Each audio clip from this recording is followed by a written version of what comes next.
In the annual report a few years back, you described Coca-Cola and Gillette as the two invincibles.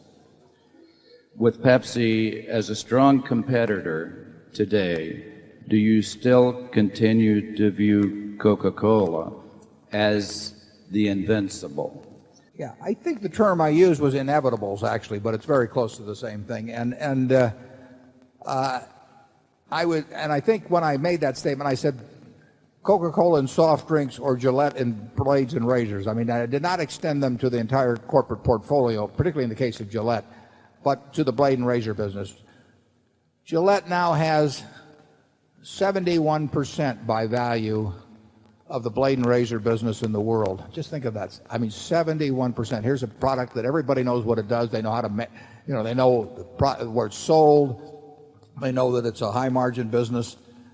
I mean, it isn't like the world, the capitalist world's unaware of the money that could be made if they could knock off Gillette, but they can't knock off Gillette, and it's 71%. And that's a little higher percentage than when I wrote about it. Actually, Coca-Cola's worldwide market share is a little higher now than it was when I wrote that 5 years ago. And I would say that 5 or 10 years from now, I would be amazed if Gillette or Coca-Cola have lost market share in their respective fields.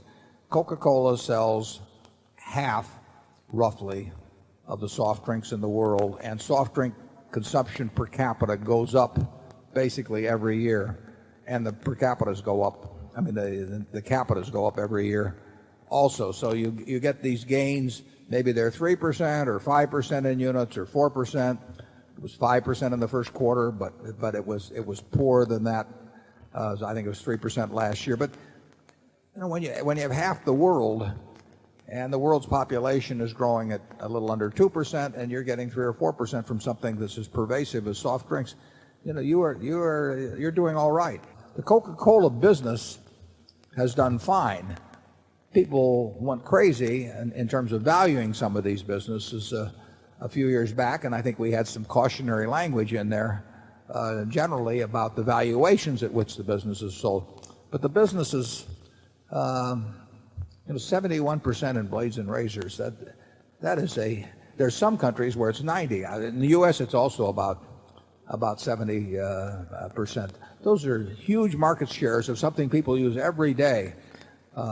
In this country, it's a little over 8 ounces per day, actually more like 9.5 ounces per day for every man, woman, and child in the United States out of the 64 ounces they drink. Well, you're not going to have galloping percentage increases from that arena, but the company's made basically good progress. People got carried away from the stock, and I would argue that they may have gotten encouraged a little bit too much by not only Wall Street but even by company pronouncements in terms of possibly attainable gains. There aren't large companies. There may be one someplace somehow very large now that will grow at 15 or 18% a year, but it just isn't in the cards in the world, and we don't want anybody to think Berkshire could do that either, because we can't do it from a very large base. The world doesn't allow that, but it does allow making reasonable progress, and certainly Coke and Gillette in those areas where I said they were inevitable have done very well.